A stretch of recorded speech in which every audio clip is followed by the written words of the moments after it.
आप सभी के हृदय में विराजमान परमात्मा को मेरी राम राम। प्रभु राम के बाण समूहों से मरे हुए रावण के योद्धा रणभूमि में सो रहे हैं, सब सो रहे हैं, कोई जागा नहीं है, सब सो रहे हैं। कल आपने देखा क्या भयानक युद्ध हुआ था, ऐसा भयंकर युद्ध कि निशाचरों की सेना देखते देखते कटती चली गई। उनके सिर कटे हुए भूमि पर पड़े जय जयकार कर रहे हैं, धड़ युद्ध भूमि में बेतहाशा भाग रहे हैं, किसी को कुछ नहीं सूझ रहा। सियार, गिद्ध, कोए ये सब आकर वहाँ पर शवों का मांस खा रहे हैं। चारों ओर भूत, पिशाच, बैताल, डाकनियाँ, चामुंडाएँ, भूत प्रेतों की पत्नियाँ सब वहाँ पर नाच रही हैं, चीख पुकार मचा रही हैं, हर्षित हैं, आनंदित हैं। कैसा भयानक दृश्य था। अभी तक उस दृश्य को सोच सोच कर एक फुरफुरी सी उठ जाती है रीढ़ की हड्डी में। आज युद्ध भूमि में वैसा कोलाहल नहीं है, क्योंकि रावण की सारी सेना इस समय संग्राम भूमि पर शयन कर रही है, विश्राम कर रही है, सो रही है। राम के बाणों की चादर ओढ़कर सो रही है। रावण अकेला खड़ा है। रावण हृदय विचारा भा निश्चर संहार। रावण ने अपने हृदय में विचार किया और सोचने लगा कि मेरी सारी सेना तो मारी गई, अब क्या होगा। मैं अकेले कपि भालू बहु माया करो अपार। रावण सोच रहा है कि मैं अकेला रह गया हूँ और अब मैं इन वानरों और भालुओं के सेना के मध्य अब अपनी माया फैलाऊंगा, उस माया से इनको भ्रमित करूंगा और तब यह युद्ध जीतूंगा। सोच रहा है ऐसा। प्रभु श्री राम ने सबसे पहले तो राक्षसों की सारी सेना को मार दिया। वे अलग ही ढंग से युद्ध कर रहे हैं। उन्होंने रावण को पहले नहीं मारा, पहले सारी सेना को मारा। रावण अकेला है अब, कि शायद रावण को ये समझ आ जाए कि अब तो तू अकेला रह गया, अब तो हार मान ले। लेकिन अहंकार सब कुछ मान सकता है, बस अपनी हार नहीं मान सकता। और रावण भी खड़ा है, देख रहा है कि बिल्कुल अकेला रह गया। हृदय से विचार कर लिया कि मेरी सारी सेना मारी गई, मैं अकेला हूँ, लेकिन अभी भी लड़ने का भूत सवार है, जीतने का भूत सवार है। और उस भूत की ऐसी सवारी है कि अब वह मायावी युद्ध लड़ने की तैयारी कर रहा है। देवन प्रभु ही पयादे देखा, उपजा और क्षोभ विशेषा। देवताओं ने देखा, प्रभु ही पयादे देखा कि प्रभु श्री राम तो पैदल हैं और रावण का रथ न जाने कितने देवास्त्रों दिव्यास्त्रों से संपन्न। और अब जबकि रावण की सेना नहीं बची है तो राम रावण का युद्ध होना ही शेष है। और यह बड़ा बेमेल युद्ध है, क्योंकि प्रभु श्री राम पैदल हैं, कोई रथ नहीं उनके पास। उपजा और अतिक्षोभ विशेषा। देवताओं के मन में बहुत दुख हुआ ये देखकर, क्षोभ जगा कि ये क्या बात हुई कि प्रभु अकेले बिना रथ के पैदल। बहुत दुखी हुए। सुरपति निज रथ तुरंत पठावा। देवराज इंद्र ने तुरंत अपना रथ भेजा कि जाओ और अपने सारथी को, जिसका नाम मातली था, हर्ष सहित मातली लय आवा। मातली बड़े हर्ष के साथ प्रभु श्री राम के पास वो रथ लेकर पहुंच गया कि प्रभु इसे स्वीकार कीजिए, देवराज इंद्र ने ये आपकी सहायता के लिए भेजा है। मंदोदरी रावण से एक बार कहती है कि आप क्या समझते हैं कि आपने जितने भी राजाओं को जीता है और ये जो सुरपति देवताओं का राजा इंद्र, अपने पुत्र मेघनाद से आपने जिस इंद्र को जीत लिया है और अपने पुत्र का नाम मेघनाद से बदलकर इंद्रजीत कर दिया है कि इंद्र को जीतने वाला, आप क्या समझते हैं कि इंद्र आपका मित्र है? आपने यदि इंद्र को जीत लिया तो वह आपका मित्र हो गया? नहीं, बिल्कुल नहीं। मंदोदरी रावण से बार बार कहती है कि जिसको भी आप जीतते हैं, आप समझ लीजिए आपने अपने विरोध में एक और शत्रु खड़ा कर लिया। यह इंद्र आपका मित्र नहीं बन गया, आपने जीत लिया तो यह आपका एक और शत्रु बन गया। और ये अवसर की ताक में रहेगा। जिस दिन इसे मौका मिल गया, इस इंद्र को, यह आपसे अपना प्रतिशोध लेगा। और यही नहीं लेगा, अन्य वे सभी राजाएं जिनको आपने पराजित किया, दमित किया, अपना दास बनाकर रखा हुआ है, वह कहती है रावण से कि आपने जीवन भर केवल शत्रु ही कमाए हैं, मित्र नहीं कमाए। और वही आज सामने आ गया। इंद्र देख रहा है कि इस समय रावण बुरी तरह से पराजित है, सारी सेना मारी गई है, अकेला खड़ा है। तो अब ऐसा ना हो जाए कि किसी जुगत से रावण जीत जाए तो वह प्रभु श्री राम को अपनी सारी शक्तियां दे रहा है। और इंद्र का रथ बहुत शक्तिशाली रथ, वह उसने प्रभु श्री राम को दिया सैनिक सहायता के रूप में। तेज पुंज रथ दिव्य अनूपा, कैसा रथ था वो? तेज पुंज से भरा हुआ बड़ा अनूप रथ था, उसके समान कोई दूसरा रथ न था।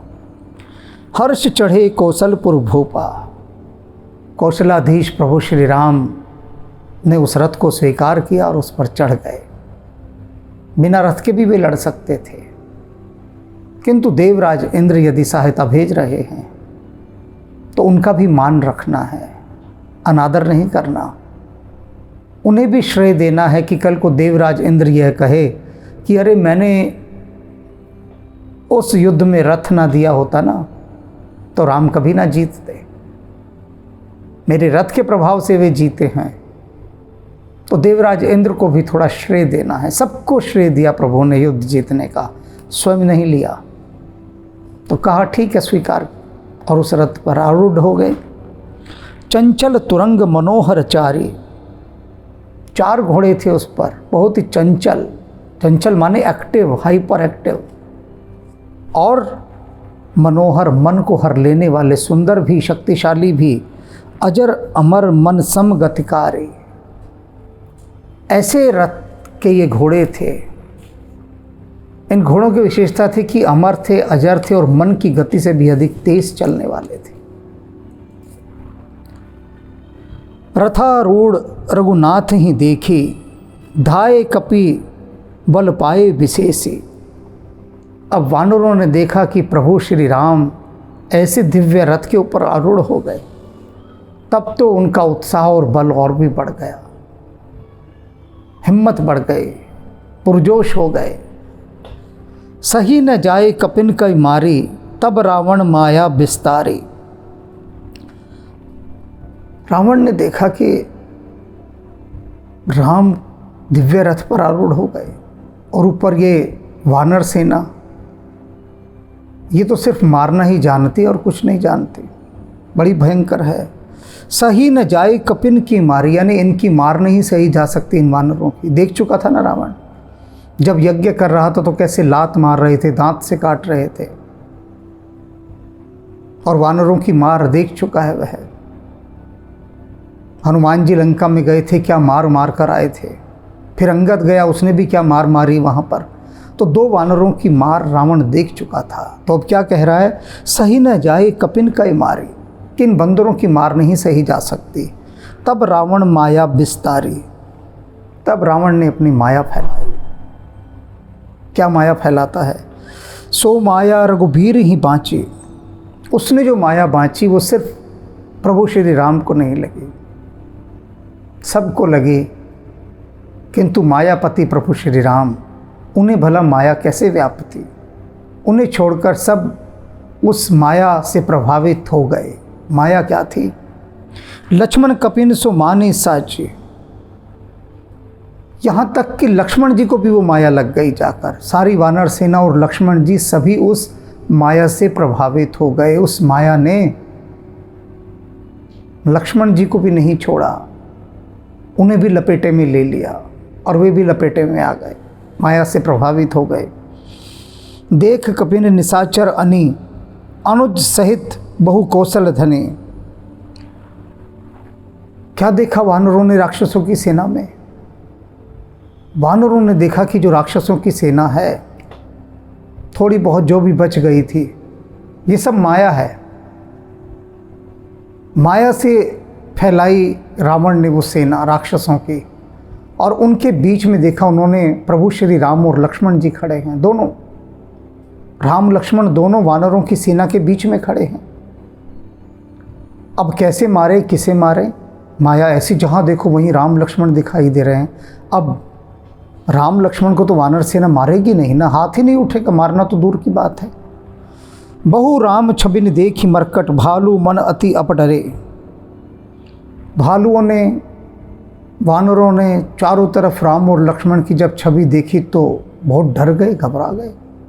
किसे मारे? राक्षसों तो मार भी दें, जो रूप सामने दिखाई दे रहा है वह तो राम और लक्ष्मण का है, उन पर कैसे प्रहार करें? बहुत घबरा गए। जन चित्र लिखित समेत लक्ष्मण, जहाँ सो तहाँ चित्त वहीं खरे। लक्ष्मण जी भी देखकर हैरान कि चारों तरफ राम ही राम दिखाई दे रहे हैं उनको, तो भालुओं और वानरों को राम लक्ष्मण दोनों दिखाई दे रहे हैं। क्या करें? सभी चित्र लिखित से, यानी जैसे कोई स्टैचू खड़ा हो, प्रतिमा खड़ा हो, प्रतिमा के समान वे लोग खड़े हो गए चुपचाप।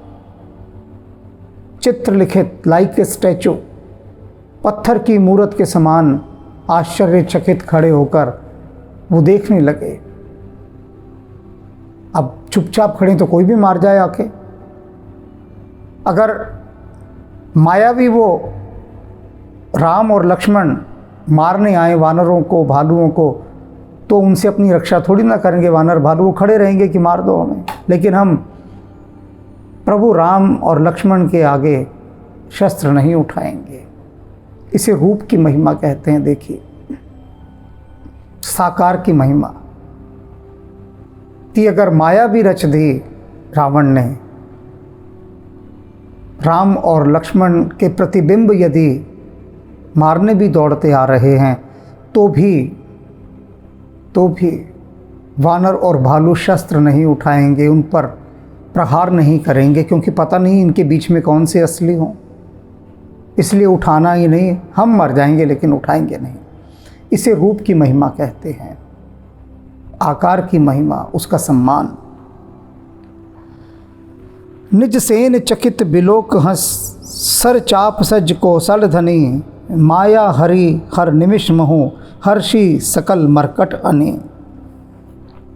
अपनी सेना को इस तरह से चकित हुआ देखकर, चकित माने स्तब्ध, हैरान देखा प्रभु राम ने कि ये हो क्या गया सेना को।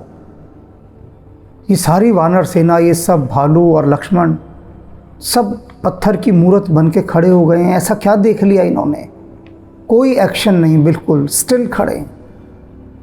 समझ गए प्रभु, हंसी आई उन्हें कि अच्छा, तो रावण ने ये माया रची है कि चारों तरफ उसने मेरा और लक्ष्मण का रूप ही इनको दिखाना आरंभ कर दिया है। कोई बात नहीं, कोई बात नहीं। उन्होंने एक बाण निकाला, छोड़ा, और ये जितनी माया जो रावण ने रची थी, उस बाण ने वो सब माया काट दी। और उस माया के कटते ही सब कुछ उनको साफ साफ जो है, जैसा है, सब दिखाई देने लगा। वानर, भालू, लक्ष्मण सब बहुत हर्षित हो गए, युद्ध के लिए तैयार हो गए। बहुरी राम सब तन चितई, बोले बचन गंभीर।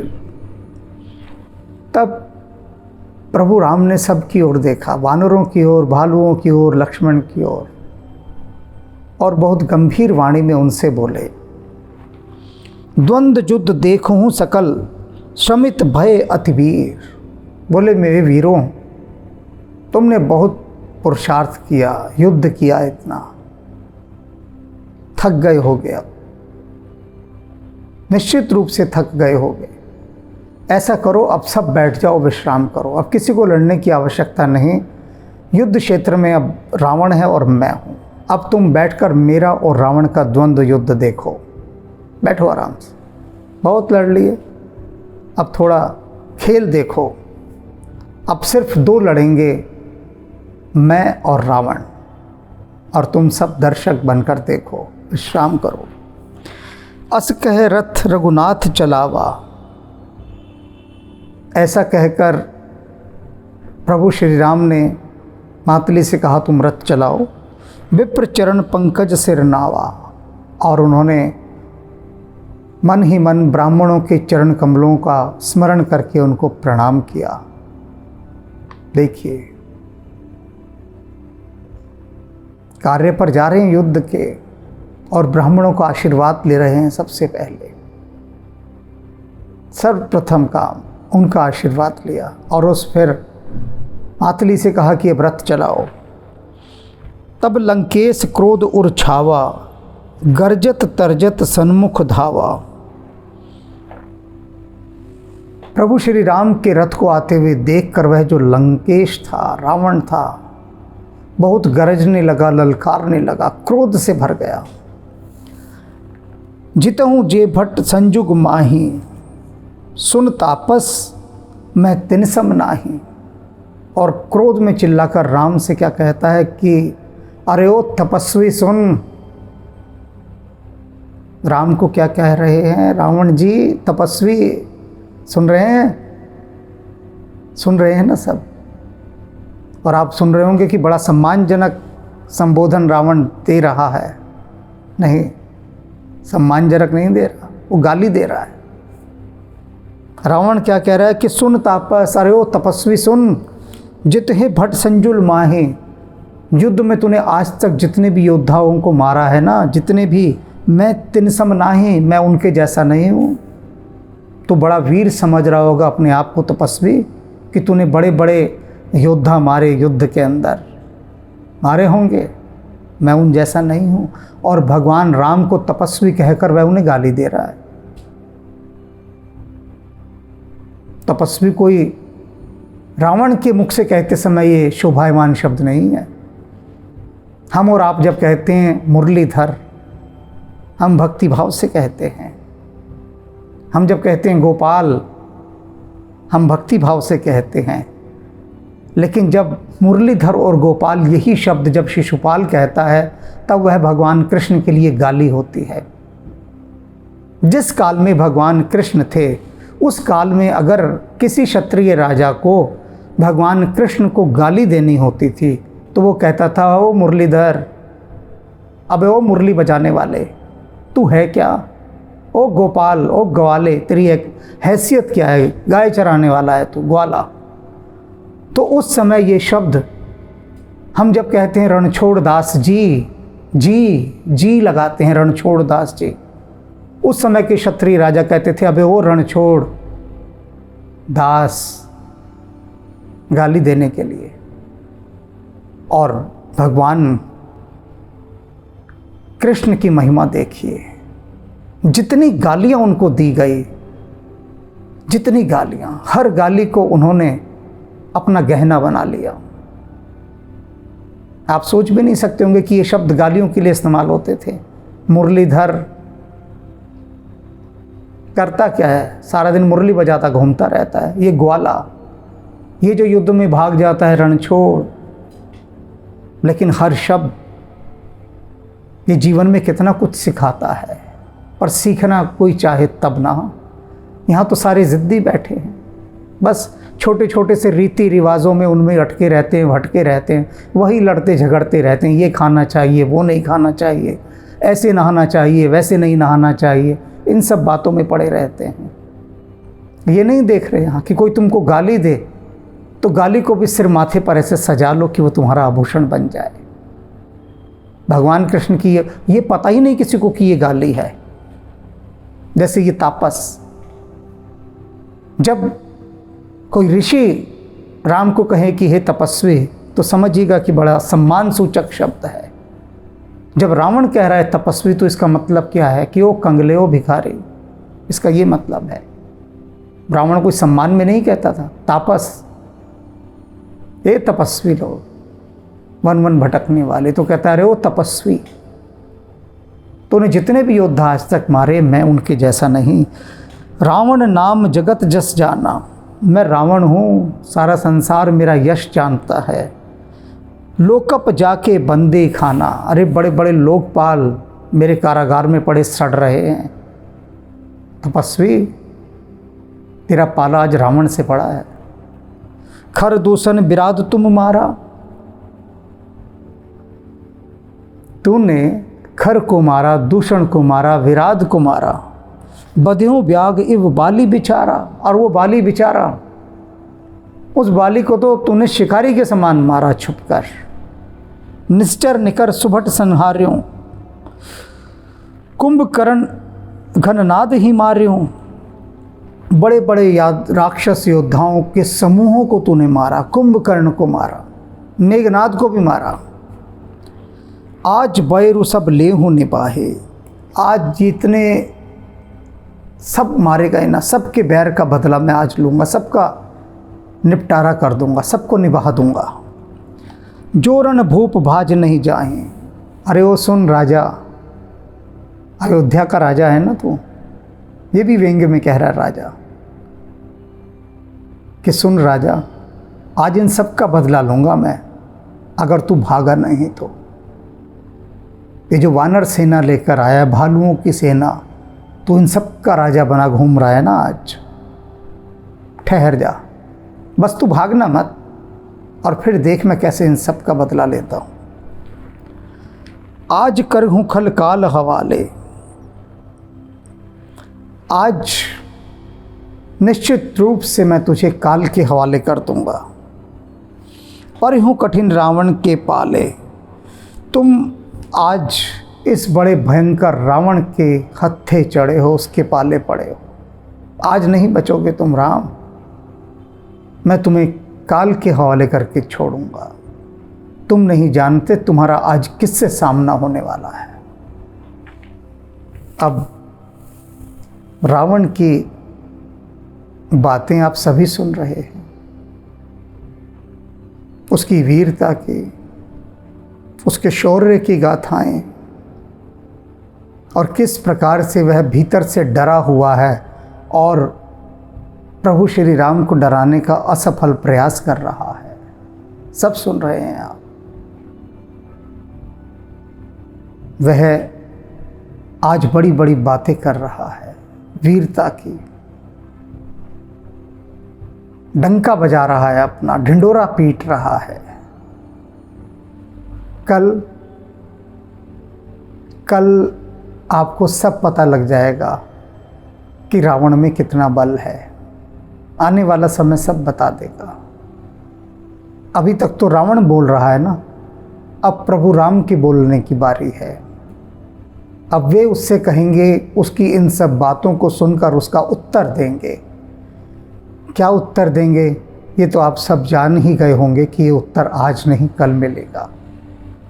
धीरे धीरे प्रतीक्षा कर करके एक एक चीज़ का रसपान करना है, सीखना है, बहुत कुछ सीखना है। और आज भी क्या सीखा कि देखो, कल तक प्रभु श्री राम पैदल खड़े थे युद्ध भूमि में। विभीषण जब कहता है रावण रथि विरथ रघुबीरा, विभीषण चिंतित हो गया था कि रावण तो रथ पर आया है और हे प्रभु आप बिना रथ के हैं। तब राम ने विजय रथ की विशेषता बताई थी सुग्रीव को, और उस विशेषताओं में था धीरज, धर्म। तो जो धीरज और धर्म था, उस धीरज का, उस धैर्य का परिणाम क्या निकला कि देवराज इंद्र ने रावण का विरोध करते हुए प्रभु श्री राम के लिए अपना रथ भेजा। अर्थात जब हम धैर्य की परिधि में चले जाते हैं तब अस्तित्व हमारे लिए स्वयं सहायता भेजता है। राम ने किसी से कोई सहायता नहीं मांगी।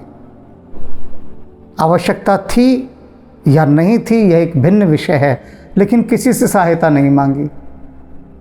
देवराज इंद्र स्वयं आए कि मेरी सहायता लीजिए, और प्रभु ने स्वीकार भी नहीं किया। ये नहीं कहा कि जा इंद्र, नहीं चाहिए तेरा रथ, मैं अकेला ही काफ़ी हूँ। ना,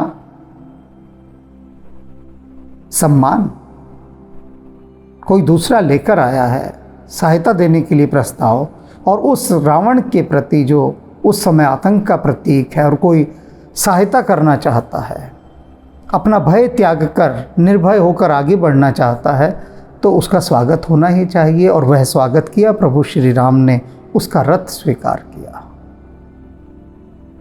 कल राम जी क्या उत्तर देंगे रावण की बातों का, उसके लिए हमें कल पर ही अपनी दृष्टि को टिकाना होगा।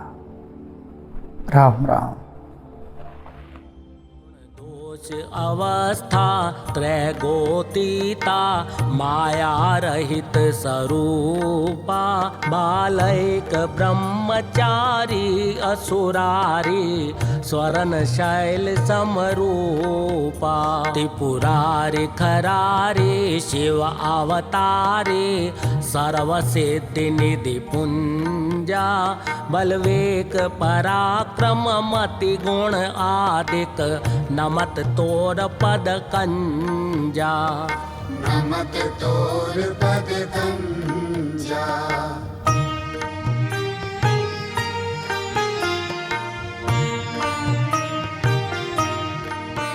जय पूरन कामा परम ललामा गावई सब श्रुति संता करुणा वरुणालय भक्त जनाश्रय शुभ प्रेरक जग कंता त्रैताप भयानक दुख विनाशक सर्व विकार निहंता मम गुरु पितु माता भवनिधि त्राता द्रवहु वरद हनुमंता द्रवहु वरद हनुमंता।